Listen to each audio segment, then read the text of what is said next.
Hello friends, कैसे हैं आप सब। मैं इस वीडियो में एक्चुअली एक ऐसा केमिकल स्टॉक डिस्कस करने वाला हूं जो मैंने आज ही बाय किया है। इनफैक्ट ये जो केमिकल स्टॉक है ये मैंने ऑलरेडी डिस्कस किया था जनवरी 25 के वीडियो में, एंड वहां से ऑलमोस्ट 14% राइज कर चुका है। बट क्योंकि उस टाइम मेरे पास फंड्स नहीं थे तो उस टाइम मैं ले नहीं पाया, इसलिए आज मैंने बाय किया है। तो चलिए स्टार्ट करते हैं आज का वीडियो। सबसे पहले तो मैं रिस्क की बात करना चाहूँगा। अपने ज़्यादातर फोकस करते हैं रिटर्न्स पे, बट रिस्क भी बहुत इंपॉर्टेंट हो जाता है। क्या होता है, डाइवर्सिफिकेशन करेंगे तो अपना जो अनसिस्टमैटिक रिस्क है, जो स्पेसिफिक फर्म या स्टॉक से रिलेटेड जो रिस्क है वो कम हो जाएगा, क्योंकि अगर कोई एक स्टॉक अच्छा नहीं करेगा तो मे बी दूसरा स्टॉक अच्छा कर लेगा, तो वहां पे रिस्क कम हो जाता है। लेकिन जो ओवरऑल मार्केट रिस्क है, जिसको सिस्टमैटिक रिस्क भी बोलते हैं, जैसे आज जैसे हो रहा है, आज पूरा मार्केट ही डाउन है। निफ्टी 50 अच्छा खासा डाउन है। इनफैक्ट जो ब्रॉडर मार्केट्स है, Nifty mid cap 100, Nifty small cap 100, तो एडवांस डिक्लाइन रेशियो भी काफ़ी ख़राब है। तो जब पूरा का पूरा मार्केट ही गिर रहा है, तो वो उसको डाइवर्सिफाई करना पॉसिबल नहीं है। तो ये जो मार्केट रिस्क है ये अपने को ज़रूर कंसिडर करना चाहिए। आप अगर ये सोचेंगे ओवरऑल मार्केट ही गिर रहा है और आपका स्टॉक बचा हुआ है या बच जाएगा, तो बहुत मुश्किल है। हाँ, ऐसा कभी कभार ही होगा, बट मोस्टली 90%, 99% केसेस में ऐसा ही होगा कि अगर पूरा मार्केट गिर रहा है तो आपके सारे स्टॉक्स डाउन रहेंगे। तो उसमें कोई प्रॉब्लम की बात नहीं है, क्योंकि ओवरऑल मार्केट्स अपने जानते हैं लॉन्ग टर्म में अच्छा ही करते हैं, चाहे शॉर्ट टर्म में कितने भी बड़े हिकअप्स आए। तो मैं तो यही बोलूँगा, आप लॉन्ग टर्म के लिए इन्वेस्ट करके चलिए। शॉर्ट टर्म में प्रेशर्स बने रहेंगे, इसीलिए मैं कहीं ना कहीं अभी धीरे धीरे अपनी पोजीशंस बिल्ड कर रहा हूँ काफ़ी सारे स्टॉक्स में। जैसे आज जो मैंने स्टॉक लिया उसका ऑलरेडी मैंने अपडेट दे दिया था टेलीग्राम पे, तो अगर आप टेलीग्राम पे नहीं है तो आप ज्वाइन कर सकते हैं, मैं लिंक डिस्क्रिप्शन में दे दूंगा। वहाँ मैं डेली अपडेट शेयर करता रहता हूँ। तो चलिए स्टार्ट करते हैं आज का वीडियो, जिसमें जो केमिकल स्टॉक मैं डिस्कस करने वाला हूँ उसका नाम है मेगमनी फाइन कैम।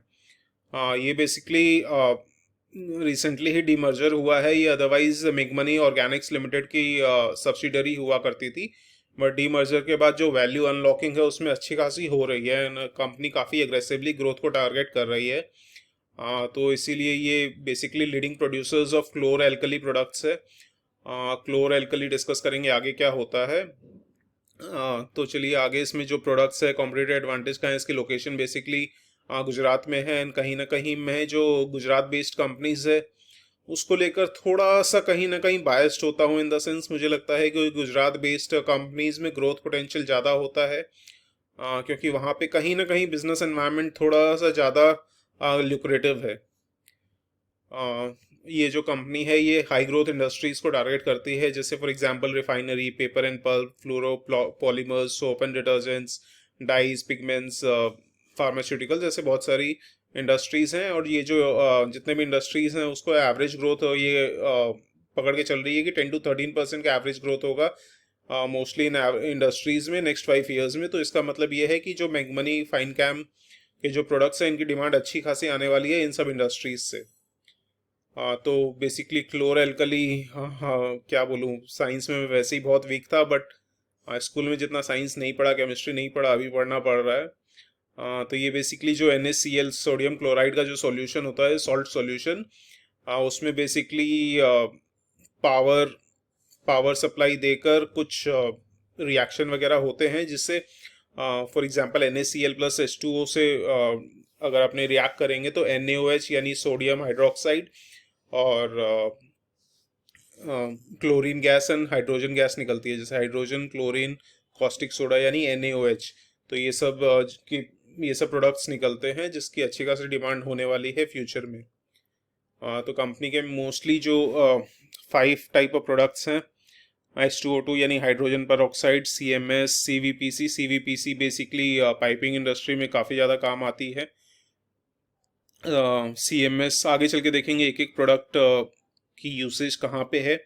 और कंपनी जो वैल्यू एडेड स्पेशलिटी प्रोडक्ट्स में अभी ट्रांजिशन कर रही है, तो इसी वजह से मेरी ज़्यादा फोकस में आ रही है, क्योंकि वहाँ जो स्पेशलिटी केमिकल्स होते हैं वहाँ पे डिमांड ज़्यादा होती, मार्जिन ज़्यादा होते हैं। तो कहीं ना कहीं वहाँ प्रॉफिट ज़्यादा होने का चांसेस है। और एक और जो कंपनी का है ECH जो बनाती है, वो अभी तक मोस्टली इंडिया में ये 95% से ज़्यादा इंपोर्ट ही होता था, बट अभी कहीं ना कहीं ये कंपनी बनाने लगी है जिससे इंपोर्ट सब्सटीट्यूशन कम होगा, तो इसकी वजह से इसकी डिमांड अच्छी खासी रहने वाली है फ्यूचर में। तो जैसे ये पहला जो प्रोडक्ट है इसका कॉस्टिक सोडा, ये बेसिकली डिफरेंट इंडस्ट्रीज़ में काम आते हैं, एल्यूमिनियम में, टेक्सटाइल में, केमिकल्स में। उसके बाद कॉस्टिक पोटास है, ये basically soap and detergent, agrochemical, pharmaceutical. तो ये सब प्रोडक्ट्स की अच्छी खासी डिमांड रहने वाली है फ्यूचर में। क्लोरोमीथेन्स है, हाइड्रोजन पर है। उसके बाद आप देख सकते हैं जैसे ये chloromethane solvent in pharma, PTFE pipes, refrigerant gas, तो काफ़ी इंडस्ट्रीज़ में इनका यूसेज है। और अभी जो स्पेशलिटी केमिकल में कंपनी फोकस कर रही है वो सीपीवीसी रेजिन, मतलब ये जो पाइपिंग इंडस्ट्री में जो एकदम थिक एंड हार्ड जो प्लास्टिक यूज़ होते हैं उसमें ये सीवीपीसी रेजिन का बहुत ज़्यादा इंपॉर्टेंस होता है। एंड अभी जैसे आप जानते हैं real estate and piping industry काफ़ी ज़्यादा अच्छा कर सकती है आने वाले टाइम में, तो इसकी वजह से इस प्रोडक्ट की अच्छी खासी डिमांड रह सकती है। एंड ECH जैसे आप देख सकते हैं, domestic alternative for 100% imported product, ये 100% इम्पोर्टेड था, लेकिन अभी ये first company in India to produce sustainable bio based ECH, तो ये कहीं ना कहीं काफ़ी पॉजिटिव हो जाता है। और इसमें कैपेक्स का प्लान है 270 करोड़ का with capacity of 50 KTPA। I think KTPA मतलब किलोटन पर एनम। इसका फाइनेंशियल्स देखते हैं। मार्केट कैप जो है इसका, ये 4000 करोड़ की कंपनी है, तो स्मॉल कैप है इसलिए रिस्क बहुत बढ़ जाता है। और एक फैक्टर जो है जिसकी वजह से रिस्क बहुत बढ़ जाता है वो आगे डिस्कस करेंगे। इसका return on equity, return on capital employed अभी ओवरऑल रीजनेबल है, बहुत ज़्यादा हाई नहीं है, तो ये आप फोकस कर सकते हैं। स्टॉक पी भी वैल्यूएशन मुझे रीजनेबल लगी, क्योंकि स्मॉल कैप के हिसाब से 23 के पी रीजनेबल लगता है मुझे। इसका 52 वीक हाई 1110 है, तो 52 वीक हाई से ऑलमोस्ट 10% ही डाउन है। क्वार्टरली रिजल्ट्स देखते हैं। सेल्स इसकी अच्छी खासी इंप्रूव हो रही है, आप ये देखिए 120 130 कंसिस्टेंटली इंप्रूव हो रही है कोविड के बावजूद। 120 138 211 222 259 290 340 एंड 422 करोड़।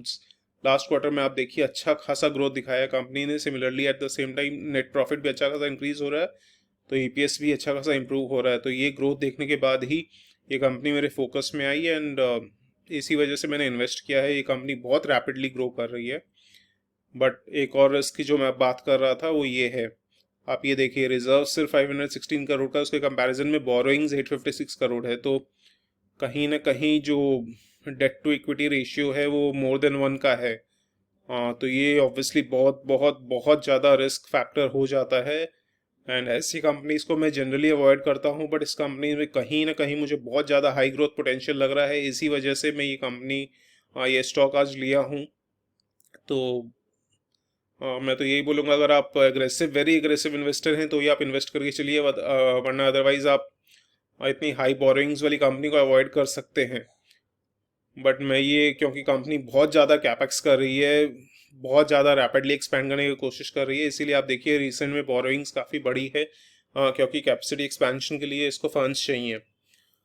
तो ये पॉजिटिव भी है, लेकिन कहीं ना कहीं रिस्क बहुत बढ़ जाता है इतना ज़्यादा डेट होने से। डिस्क्लोजर ऑब्वियसली जैसे आप देख सकते हैं टेलीग्राम ग्रुप पे भी मैंने अपडेट कर दिया था। मैगमनी फैनगैम के आज मैंने 400 क्वांटिटी ली है अराउंड 1005 के प्राइस पे।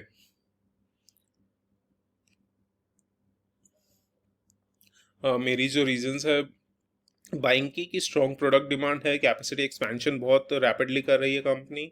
उसके बाद ये कंपनी ट्रांजिशन कर रही है from commodity chemicals to speciality chemicals, तो वहाँ पे मार्जिन्स बढ़ने वाले हैं। और कंपनी का अभी जो टारगेट है वो 2000 crore annual revenues by 2024। That means 2 साल के अंदर कंपनी अभी अराउंड 1000 या 1100 करोड़ के आसपास है ईयरली रेवेन्यूज, उसको 2000 करोड़ टारगेट कर रही है इन 2 years। दैट मीन्स ऑलमोस्ट 35% 40% का CAGR टारगेट कर रही है कंपनी। तो ये जब कंपनी खुद इतना अग्रेसिवली टारगेट कर रही है तो स्टॉक प्राइस या अर्निंग्स भी उसी हिसाब से बढ़ेगी, and at the same time stock price पे भी काफ़ी चांसेस है बढ़ने के। बट कहीं ना कहीं मैं इसको लॉन्ग टर्म के लिए ले रहा हूँ, तो मेरा इतना फोकस नहीं है 2 साल के ऊपर, बट इससे ये दिखाता है कि कंपनी में रिटर्न पोटेंशियल कितना है।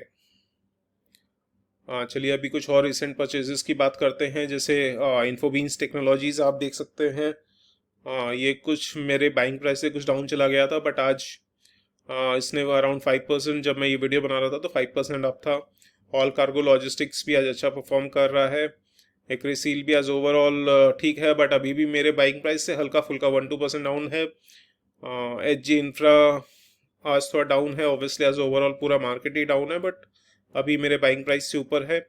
हाँ, एक और स्टॉक वर्धमान टेक्सटाइल, इसको इसको लेकर काफ़ी लोग टेंशन में आ गए होंगे, बट अभी कहीं ना कहीं अपना बेस बना चुका है अराउंड 440 के आसपास। तो मैं फ्रैंकली देखिए, आप मैं यही बोलूँगा कि आप थोड़ा सा टाइम दीजिए किसी भी स्टॉक को।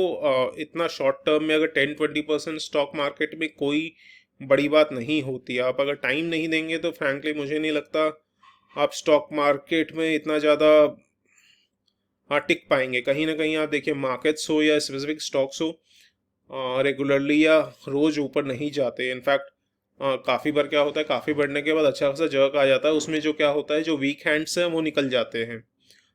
जो बेसिकली लॉन्ग टर्म के लिए नहीं रह सकते वो निकल जाते हैं। तो ये मैं तो यही बोलूँगा, आप स्ट्रांगली हेल्ड करके रखिए, अच्छे खासे रिटर्न्स देंगे। और बाकी ये ऊपर के जो 4 स्टॉक्स हैं इनको लेकर भी काफ़ी बुलिश हूँ। मैं तो यही स्ट्रैटेजी अभी, आई थिंक मैंने सफिशिएंट क्वांटिटी ले ली है चारों की, बट अभी भी मैं अगर फंड्स होंगे तो मैं इन चारों ही स्टॉक्स में बाय ऑन डिप्स की स्ट्रैटेजी लगाने वाला हूँ। जैसे ही 2-3% डाउन हो, आप थोड़ी थोड़ी क्वांटिटी ऐड कर सकते हैं, क्योंकि मुझे लगता है इन चारों के पोटेंशियल बहुत ज़्यादा है। वर्तमान में अभी मैं बोलूँगा थोड़ा वेट एंड वॉच कर लीजिए, एक बार थोड़ा वापस से राइज करने दीजिए, उसके बाद आप और ले सकते हैं। बाकी चारों स्टॉक्स के लेकर मैं बहुत बुलिश हूँ, बट अगेन आप ये फोकस करिएगा कि ये चारों ही कंपनीज कहीं ना कहीं स्मॉल कैप हैं, स्मॉल या मिड कैप है, तो रिस्क फैक्टर ज़्यादा है। आप ब्लाइंडली मेरे को कॉपी मत करिए, अपनी रिस्क प्रोफाइल, रिस्क एपेटाइट को कंसिडर करके इन्वेस्ट करिएगा। And large cap, small cap, mid cap का अच्छा खासा बैलेंस बना के रखिएगा, different sectors and different industries का बैलेंस बना के रखिएगा। क्योंकि मैं एक अग्रेसिव इन्वेस्टर हूँ एंड मेरा लॉन्ग टर्म होराइजन है, मैं अराउंड 10 ईयर्स तक भी मेरे को मैं होल्ड कर सकता हूँ विदाउट एनी प्रॉब्लम। तो आप लोग अपना कंसिडर करिए, आपका टाइम होराइजन क्या है, क्योंकि हर एक इंडिविजुअल का अपना अपने फैक्टर्स होते हैं जिसको वो कंसिडर करना पड़ता है। आप किसी को भी ब्लाइंडली कॉपी मत करिए। और ये जो मेक मनी फाइन कैम है, ये मैंने 25 जैन को जो वीडियो बनाया था उसमें डिस्कस किया था, उसमें 4 और स्टॉक्स भी डिस्कस किए थे, तो ऑलमोस्ट 2.5 मंथ्स हो गए हैं उन बातों को। वो चारों स्टॉक्स हैं Green Panel Industries, Gujarat Fluorochemicals, Agarwal Industrial Corporation, and एक और स्टॉक था, मुझे नाम याद नहीं आ रहा, एक सेकेंड देख लेता हूँ। एक और स्टॉक था जो गुजरात फ्लोरोकेमिकल्स है, अग्रवाल इंडस्ट्रियल कॉरपोरेशन है, ग्रीन पैनल है एंड कॉस्मो फिल्म्स है। तो ये चारों स्टॉक इंक्लूडिंग मेक मनी फाइन कैम, पांचों स्टॉक्स मोर देन 10% अप हैं विद इन 2.5 मंथ्स। तो मैं यही बोलूँगा, मैं शो ऑफ नहीं कर रहा हूँ, बट मैं यही बोलूँगा आप थोड़ा टाइम दीजिए। सारे के सारे जो भी स्टॉक मैं आप लोगों के साथ सामने लाता हूँ वो बहुत ही फंडामेंटली स्ट्रॉन्ग कंपनीज हैं। थोड़ा टाइम जरूर लगाएगा, क्योंकि वेरी शॉर्ट टर्म में कोई नहीं प्रिडिक्ट कर सकता किसी भी स्टॉक या किसी भी मार्केट में क्या होगा। अगर आप टाइम देंगे तो सारे के सारे स्टॉक्स अच्छा परफॉर्म करेंगे, यकीन रखिए। और 25 जैन से अभी तक मार्केट्स जो है ऑलमोस्ट, निफ्टी अगर 50 की बात करें तो ऑलमोस्ट 1.5% ही ऊपर गया है। 17,300 पे तब था, अभी अराउंड 17,500 पे चल रहा है। बट वो पांचों स्टॉक आप उस वीडियो का लिंक मैं डिस्क्रिप्शन में डाल दूंगा, तो आप वीडियो चेकआउट कर सकते हैं। इन पांचों स्टॉक्स को लेकर भी मैं काफ़ी बुलिश हूँ, इसमें भी आप बाय ऑन डिप्स की स्ट्रैटेजी लगा सकते हैं।